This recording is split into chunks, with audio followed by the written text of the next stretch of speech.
pleasure for me to be back here. I've been here a few times. I remember the first time I came here, I was an MBA student. That was in 1992. I had come from I.ai.M, and there was this, they used to have, I don't know, this MBA, Management Institute, cultural festival kind of thing. I think it still goes on probably, I'm not too sure. Those who hold on to high standards of rationality and rigor. So a kind of spirituality which satisfies the demands of reason, which can give answers to the most pressing questions which we can put in this day and age. What is spirituality and what can it do and what can it not do? We have no better authority than Bhagavan Buddha.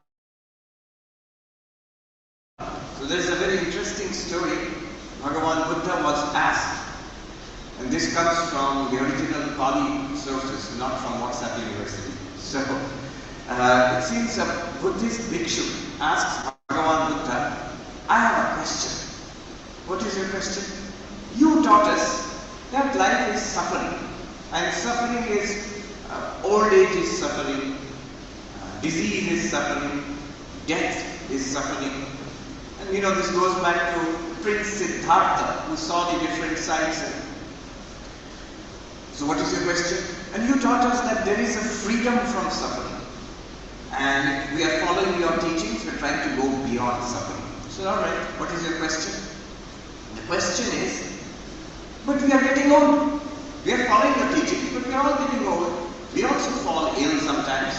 And some of us have died. I guess all of us are going to die. And you, Bhagavan Buddha, Tathagata, you are also getting old. You also fall sick sometimes. And I guess unfortunately one day you will die. So how did you overcome suffering? You see, suffering is old age. He says, suffering is like a man, imagine a man hit by two arrows. One arrow and then another arrow. Am I audible to everybody? It's clear? Imagine that person suffering. The first arrow is what the world throws at you. The second arrow is our reaction to that. And most of our suffering is actually due to that second arrow, our reaction to what is happening to us in life.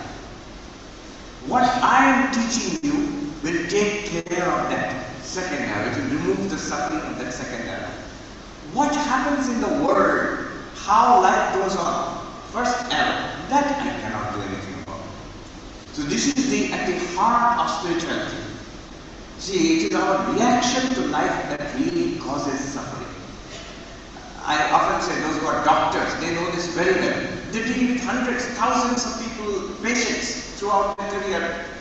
Every day they are dealing with so many patients. And they all know, doctors know from their experience, there are patients with life-threatening conditions, with serious illnesses, and who react with calmness, with dignity. Innermost circle, he said actual pain, actual physical pain which is registered. And he said 20%. In between something, another circle, and outward another circle.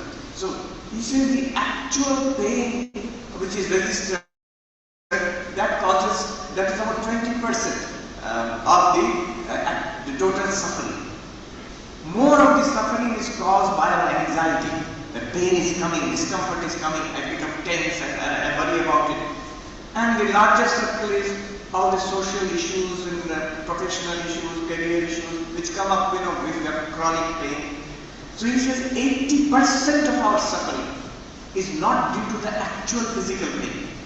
80% is our reaction to it, our anxiety, our fear, our uneasiness regarding that pain. And he says that 20% actual pain, that's what we target with painkillers. And those painkillers also work and don't work. They sort of work, and they also have their own side effects. So it really makes sense to deal with this pain, this suffering at a psychological level, at a philosophical level, maybe. So the Buddha is right. The second arrow is the cause of most of our suffering. And what spirituality does, it takes care of, it deals directly with that 80% of our suffering, which is caused by our reaction to what is happening to us. And that's where spirituality claims we can go beyond suffering. The subject, self-knowledge or self-inquiry, and freedom. But you might ask, freedom in what sense? In two senses. One is freedom from suffering. Freedom from and freedom to. So freedom from suffering and freedom to live a much more fulfilled and elevated life. In Sanskrit there is a term jivan mukti, free while living. So freedom from suffering and freedom to live a life of fulfillment.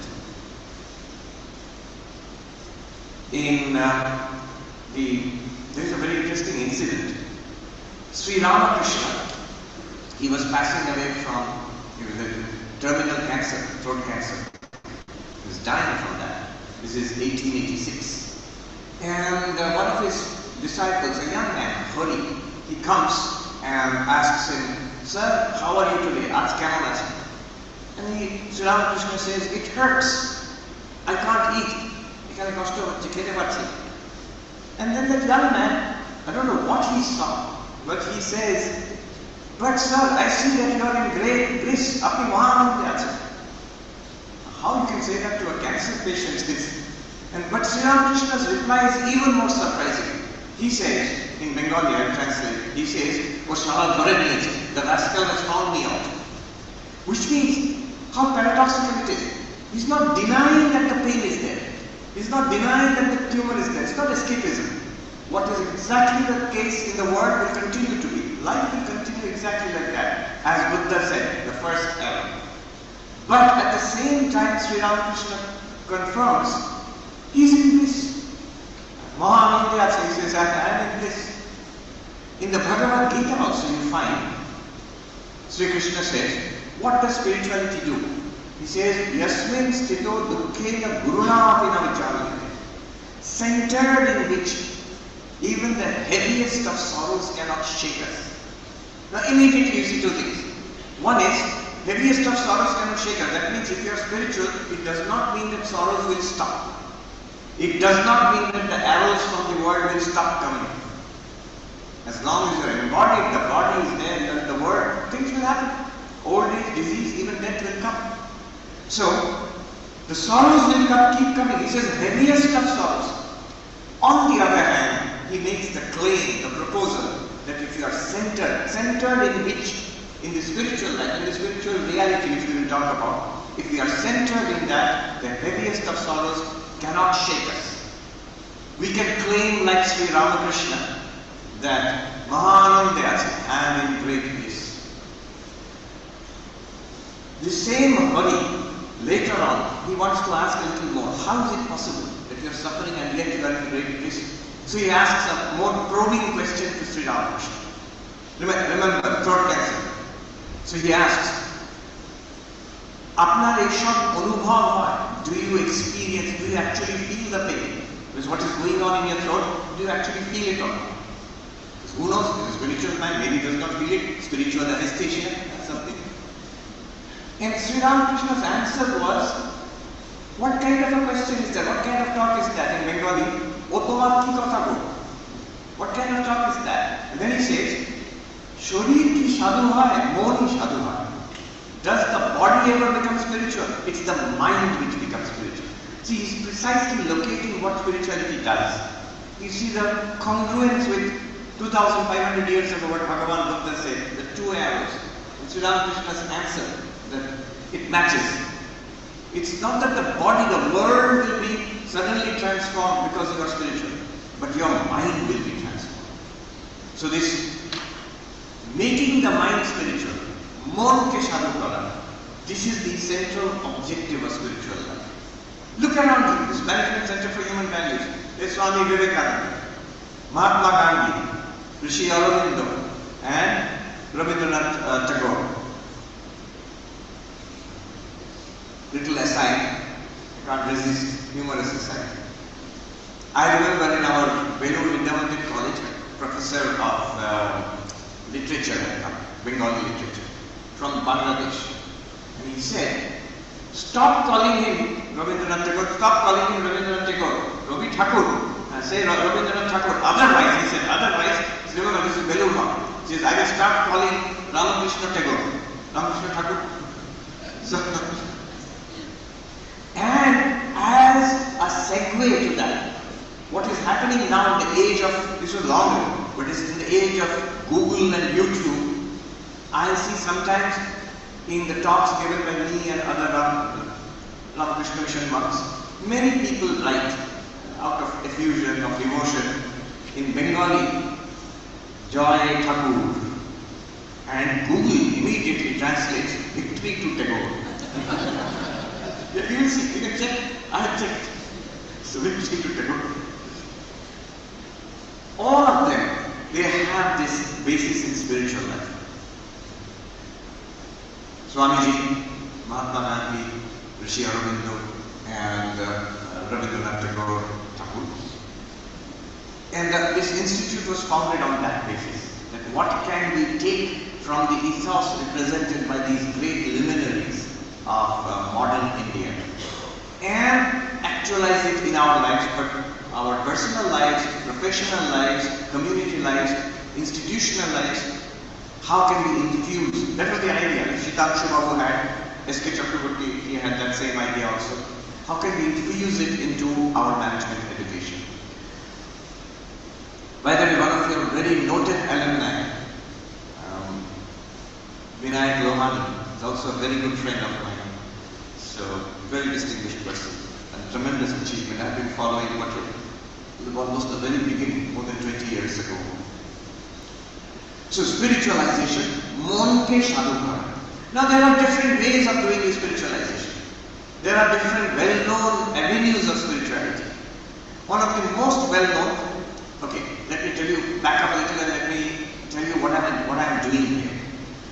I'm going to narrow down on one particular way of being spiritual, which I said at the very beginning, something that can answer to our calls for logic, rationality and rigor in this day and age. So to do that, I will approach it and just sort of outline the other paths, but I'm not criticizing any approach to spirituality. Today I am an advocate for one approach to spirituality, so I am going to, but that does not mean that I am disparaging any approach. On the contrary, I know that Sri Ramakrishna taught joka, so every path.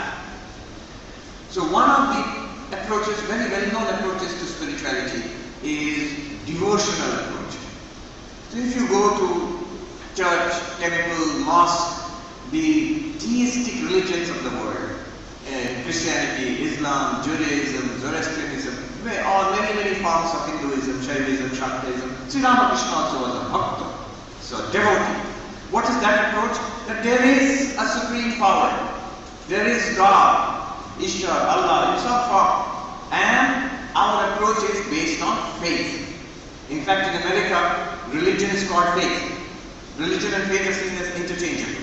Reason being the Abrahamic religious background of the West. So the only kind of religion they are used to is Christianity or Judaism and later on Islam, which is a devotional religion, faith-based religion.